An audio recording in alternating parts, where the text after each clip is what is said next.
देखिए, बिल्कुल हर साल पाकिस्तान ये कोशिश करता है कि जब बरसात का मौसम हो, जब जंगल और घने हो जाते हैं, वहाँ पे पेड़ों की ग्रोथ बहुत ज़्यादा होती है, डेंस फॉरेस्ट जिसे कहा जा सकता है वो होता है, तो ऐसे में उस मौके का फ़ायदा उठाकर आतंकियों को घुसपैठ करवाई जाए।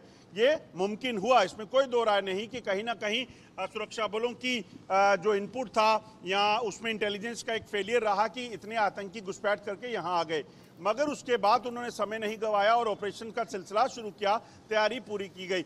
अब अगर आप देखें तो आने वाले दिनों में बर्फबारी शुरू हो जाएगी। जैसे कल सोनमर्ग में ऊपरी इलाकों में बर्फबारी की खबर है, तो ये जब बर्फबारी का सिलसिला शुरू होता है, लाइन ऑफ कंट्रोल का इलाका जो कुपवाड़ा किरण का इलाका है, बारामूला का इलाका है, पुंछ के ऊपरी इलाके हैं, पीर पंजाल रेंज है, इन इलाकों में बर्फबारी के बाद आतंकियों की मूवमेंट जो है वो कम हो जाती है, उनकी घुसपैठ की कोशिशें जो है वो कम हो जाती हैं। हालांकि ये नहीं कहा जा सकता कि आतंकी घुसपैठ बिल्कुल नहीं कर पाते, क्योंकि मुझे याद है कि जो पीर की गली इलाका पड़ता है, वहाँ पर 2 साल पहले एक मुठभेड़ में बर्फीले इलाके में जब सर्दियों का कड़ाके की सर्दी का समय था, तब 2 आतंकियों को मार गिराया था सुरक्षा बलों ने। यानी कि जो पाकिस्तानी सेना है वो हर मुमकिन सपोर्ट उन आतंकियों को देती है घुसपैठ के लिए। उनको इस तरह की क्लोथिंग भी पाकिस्तानी सेना की मिलती है जिससे घुसपैठ कर सके, मगर यकीनन ये घुसपैठ की कोशिशें जो हैं वो कम हो जाती हैं। तो इसी वजह से आतंकी चाहते हैं कि किसी भी तरीके से पाकिस्तानी सेना चाहती है कि आतंकी ज़्यादा से ज़्यादा यहाँ घुसपैठ कर जाएं, और उसी को लेकर उनकी कवायद जारी है। और ख़ास मौका है उनके पास, वजह है क्योंकि पार्लियामेंट चुनावों में जब यहाँ पर बम्पर वोटिंग हुई, और ख़ास तौर पे वो इलाके उत्तरी कश्मीर के, सेंट्रल कश्मीर के, साउथ कश्मीर के, जहाँ कभी किसी ने अपनी उंगली पर स्याही जो होती है वोटिंग के दौरान जो लगाई जाती है वो नहीं लगाई थी, मगर जब पिछले चुनावों में वो सिलसिला शुरू हुआ तो पाकिस्तान को लगा कि अब चीज उसके हाथ से निकल रही है। आप सही कह रहे हैं। मैं आ रहा हूं विस्तार के साथ आपके पास, 1 मिनट। जम्मू, आपने राजौरी की बात कही तो अपने दर्शकों को बता दूं कि जम्मू कश्मीर के राजौरी में भी मुठभेड़ जारी है। ये अभी पूरी नहीं हुई है। 2 से 3 आतंकवादियों के घिरे होने की यहाँ पर आशंका है, और राजौरी में गतिविधियां जो हैं आतंकवादी, उसके बाद तलाशी अभियान भी वहां पर जोरों पर है। राजौरी में 2 दिनों से तलाशी अभियान जारी है। सेना और पुलिस आतंकवादियों को ढेर करने में जुटी है। सुरक्षा बलों ने इलाके की घेराबंदी कर ली है। अजय, अपना आप जवाब पूरा करें इस बड़ी खबर के साथ कि राजौरी में भी ये चल रहा है। हम 2 से 3 की नफरी बता पा रहे हैं। यहाँ पर राजौरी का इलाका ठीक पुंछ और जम्मू के, अगर मैं गलत नहीं हूँ तो एकदम बीच में पड़ता है, अगर मैं गलत नहीं हूँ तो यहाँ पर क्या हालात हैं, इस एनकाउंटर से जुड़ी जानकारी सामने रख दें। देखिए, मैं आपको बताऊं राजीव की राजौरी में जिस जगह पे ख्वास के इलाके में जहां पे ऑपरेशन चल रहा है, इससे पहले भी 2 मुठभेड़ें वहां पे हो सकी हैं। आपको याद होगा कुछ समय पहले पुरुषोत्तम नाम के एक विलेज डिफेंस गार्ड को जो है वो शौर्य चक्र दिया गया था। उस गार्ड ने जो है एक टेररिस्ट को अकेले ही अपने बाकी वीडीजी मेंबर्स के साथ मिलकर मार गिराया था, एक को जख्मी किया था। ये वही ख्वास का इलाका है। कुछ दिन पहले वहां पर सुरक्षा बलों के साथ मुठभेड़ हुई थी, उसमें भी एक आतंकी को मार गिराया गया था। तो ये दरअसल जंगल का एक इलाका है, और इसके साथ आसपास जो है वो गांव लगते हैं। आतंकियों के जब पास खाने की रसद खत्म हो जाती है, जहाँ उनके ज़रूरी सामान खत्म हो जाता है, तो वो आसपास के गांव में, घरों में जाकर बंदूक की नोक पर या किसी भी अपने ओवरग्राउंड वर्कर की मदद से खाने पीने का सामान हासिल करने का प्रयास करते हैं। और उसी के सिलसिले में जब वहां पर लोगों ने इसको देखा, इन आतंकियों को, तो उन्होंने ये जानकारी जो है वो सुरक्षा बलों के साथ साझा की, जम्मू कश्मीर पुलिस से साझा की। उन्होंने तुरंत जो है वहां पर ऑपरेशन लॉन्च किया। 2 बजे रात को जब ये आतंकी वहां से निकलने की कोशिश कर रहे थे, तो तुरंत सुरक्षा बल, जम्मू कश्मीर पुलिस के जवानों ने उन पर ताबड़तोड़ हमला किया, क्योंकि वहां से पहले से वो वहां पर मोर्चा संभाले हुए थे। भारतीय सेना ने उस इलाके को घेर कर रखा था, और उसके बाद जब ऑपरेशन शुरू हुआ तो वहां पे एनकाउंटर शुरू हुआ है। अब ये जो इलाका है ये जंगल का इलाका है। यहाँ उन जंगलों में वो पिछले कई दिनों से बैठे हुए थे, तो उनको एक एडवांटेज ये रहता है कि वो जंगलों में कहीं भी भागने का प्रयास कर सकते हैं। और इसी से निपटने के लिए आपको याद होगा कि कुछ दिन पहले जम्मू कश्मीर पुलिस ने एंटी टेरर यूनिट्स का गठन किया था।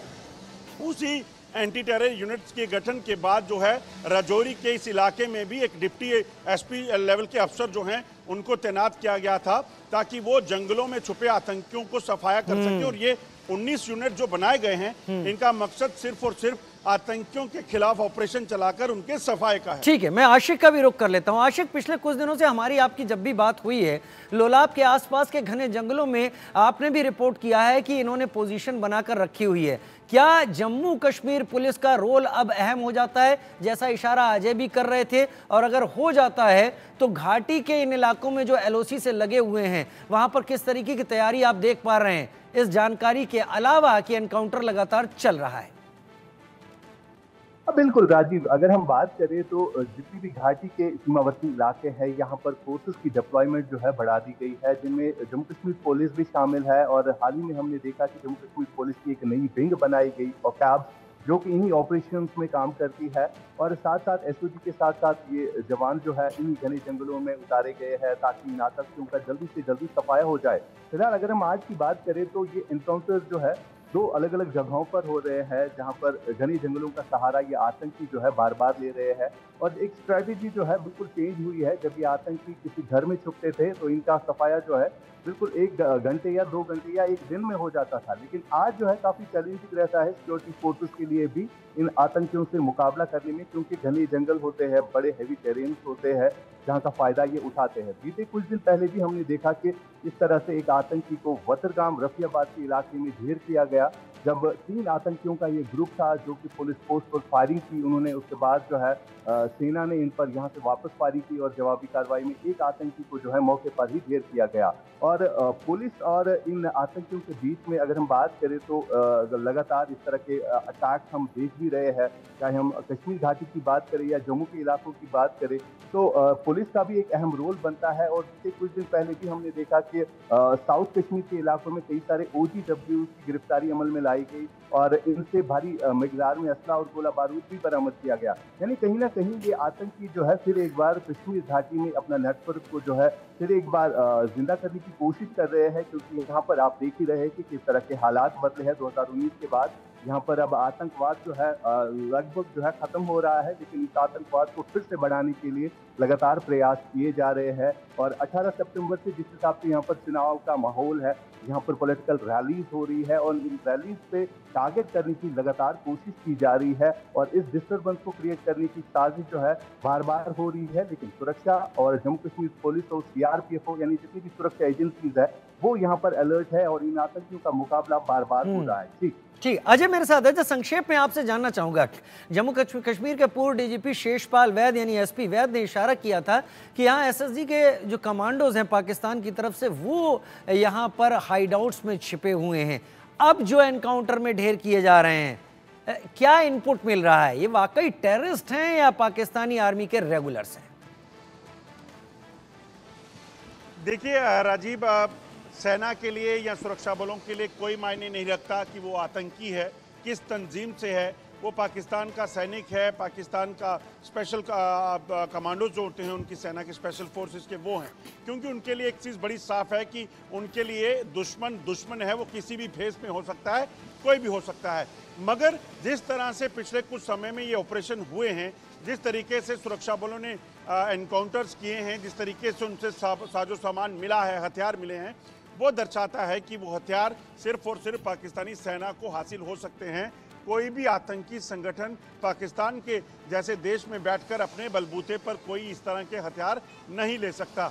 और अगर आप देखें तो जिस तरीके से M4 कार्बाइन राइफल का मिलना, जो कि अमेरिकन फोर्सेस का वेपन है, और अफगानिस्तान में पाकिस्तानी सेना गई थी, पाकिस्तान के लड़ाके गए थे, वहाँ जब फोर्सेस निकले तो वहाँ पे वो वेपन उन्होंने छोड़े थे, वो वेपन जो है इन तक पहुँचा होगा।